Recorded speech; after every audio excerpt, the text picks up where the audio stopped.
Bonjour, je suis Pascale Massé, je suis graphiste et créatrice de tableaux vibratoires.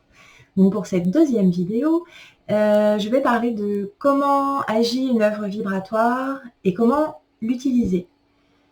Alors déjà, qu'est-ce qu'une œuvre vibratoire? Comment elle est créée?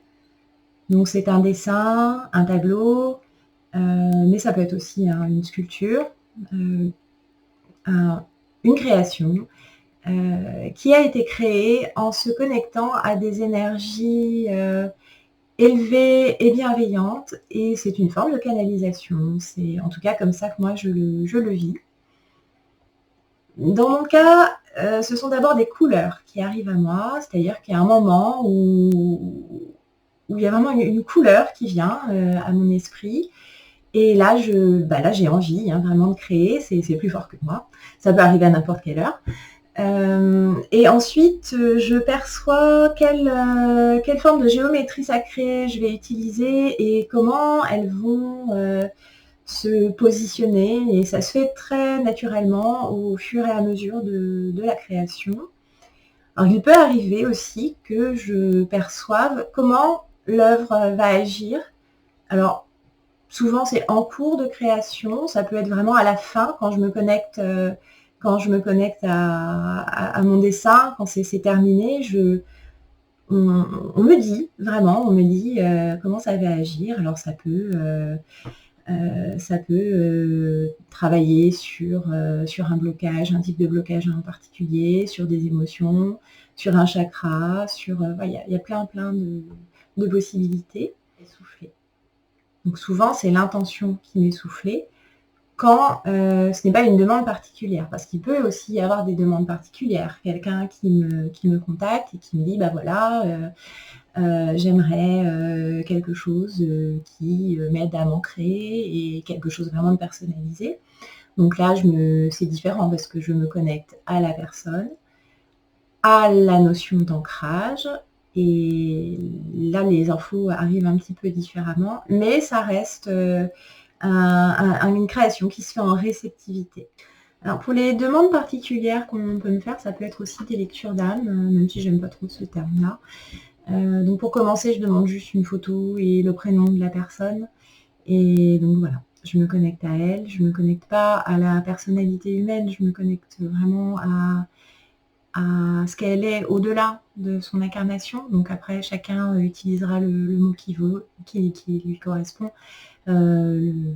L'être divin, le soi supérieur, l'essence divine, que sais-je, c'est propre à chacun.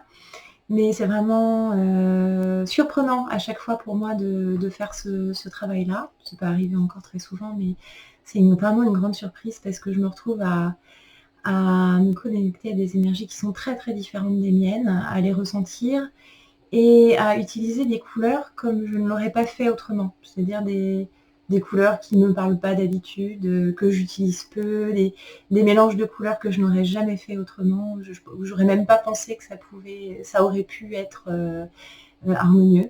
Et le résultat est toujours très très bluffant. Et j'aime beaucoup beaucoup cet exercice, c'est très enrichissant. Alors comment utiliser une œuvre vibratoire? Donc ça dépend de son format.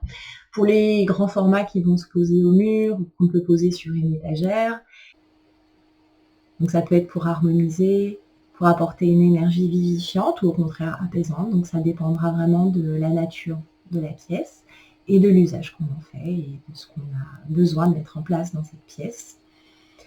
Pour les plus petits formats comme les cartes, des choses qu'on peut déplacer facilement, il y a plusieurs façons de faire. Il n'y en a pas une qui est meilleure que les autres. Par exemple, moi au début, j'avais besoin de mettre mes mains dessus, voilà, comme ça, de mettre mes mains dessus, de fermer les yeux et d'imaginer que l'énergie rentrait dans mes mains, me traversait, et là j'étais en réceptivité et j'observais comment ça agissait en moi. J'avais vraiment ce besoin de passer par le mental pour vraiment visualiser l'énergie qui rentrait dans mon corps. Comme j'avais pu l'apprendre pour le travail avec les minéraux ou les plantes, parce qu'on peut aussi utiliser les plantes pour nous apporter leur belle énergie. Alors maintenant, je fonctionne plus comme ça passe vraiment par le regard, et juste lâcher prise et accueillir, et encore, observer. C'est vraiment l'observation de ce qu'on ressent dans son corps et au-delà de son corps. Observer aussi quelles pensées viennent à nous, quelles émotions. Alors c'est ma façon de faire. Il y a des gens qui vont vraiment avoir besoin d'observer tous les détails, de plonger dedans vraiment pour ressentir. D'autres, c'est peut-être juste une présence sans regarder. Enfin voilà, c'est vraiment propre à chacun. Avec ces formats-là, les cartes notamment qu'on peut plastifier, moi j'invite, comme on le fait avec une simple fleur de vie, à les utiliser pour informer l'eau. Donc on met l'eau dans une carafe et puis on place la carafe dessus. Alors quelques minutes suffisent, il n'y a pas besoin de laisser des heures. Et on boit cette eau, ou on arrose ses plantes avec, ou on la met dans l'eau du bain aussi, c'est possible.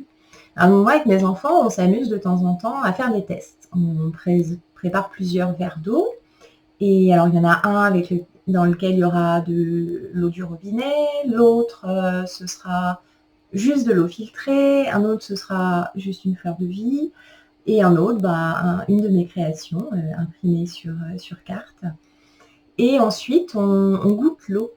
Et c'est assez bluffant parce que l'eau n'a pas, suivant les verres, l'eau n'a pas le même goût et n'a pas non plus la même texture. C'est très très surprenant, c'est assez déstabilisant la première fois, mais ça change vraiment la nature de l'eau. Et c'est magique. Hein.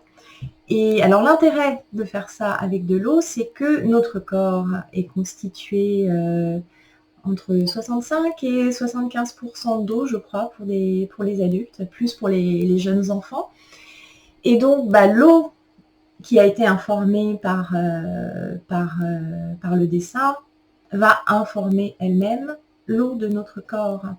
Et donc ça, c'est super parce que ça réinforme nos organes, nos cellules, ça apporte vraiment une nouvelle vibration. Et cette vibration, elle va influer sur notre état d'être, sur notre santé. Alors, si vous ne connaissez pas ce sujet-là, il y a un japonais, Masaru Emoto, je crois, Masaru, je ne sais pas comment on le prononce, Masaru Emoto, qui a écrit plusieurs livres. Il y a pas mal de vidéos aussi qui parlent de lui, où il démontre cette capacité de l'eau à garder en elle, à imprimer les informations qu'elle reçoit. Et aussi, il parle de tout ça, et c'est super, super intéressant. Donc je mettrai son nom sous la vidéo. Alors, comment choisir son œuvre vibratoire, pardon. Alors, moi, je dirais d'abord utiliser son intuition. Juste ça. Alors, je dirais, imaginez, vous avez dû observer des moments où vous rencontrez une personne pour la première fois, où vous êtes dans une pièce et il y a une personne qui rentre, et waouh, vous sentez différemment. Alors, c'est pas toujours des sensations très agréables, hein, ça dépend des personnes, mais vous sentez vraiment qu'il y a quelque chose de différent. Et donc, il y a des gens comme ça, vous les croisez spontanément, vous vous sentez bien, vous avez envie de leur parler, et quand vous leur parlez, c'est fluide, vous vous sentez vraiment bien, ça vous fait du bien. Alors que votre voisin, votre frère, d'autres personnes ne vont pas du tout ressentir ça, elles peuvent au contraire avoir du rejet. Et bien là, c'est pareil. Ça fonctionne exactement comme ça. On va être attiré spontanément vers une œuvre vibratoire parce qu'elle nous correspond. Elle correspond à notre vibration. Elle correspond aussi peut-être à ce qui a besoin d'être éveillé, nettoyé, que sais-je. Et alors, ça peut être aussi juste parce qu'on trouve une image belle, hein. Juste ça suffit. On n'a pas toujours besoin d'imaginer ce qui se passe au niveau vibratoire. Juste parce qu'on est subjugué, parce qu'on trouve ça beau, voilà, c'est une autre façon d'être attiré. Et ça peut être aussi, pour certaines personnes, le besoin de passer par le mental, d'avoir quelques connaissances, par exemple, sur les couleurs et se dire: «Bah, voilà, moi, en ce moment, j'ai besoin de ça et ce dessin-là, il est rose, alors ça va m'apporter de l'amour, il est jaune et bah, je vais me sentir, plus joyeux». Voilà. Il y a pas une façon de faire mieux que les autres. C'est vraiment propre à chacun et propre au parcours et aux croyances de chacun. Eh bien, merci pour votre écoute. N'hésitez pas à mettre un petit like, sous la vidéo. Merci, à bientôt.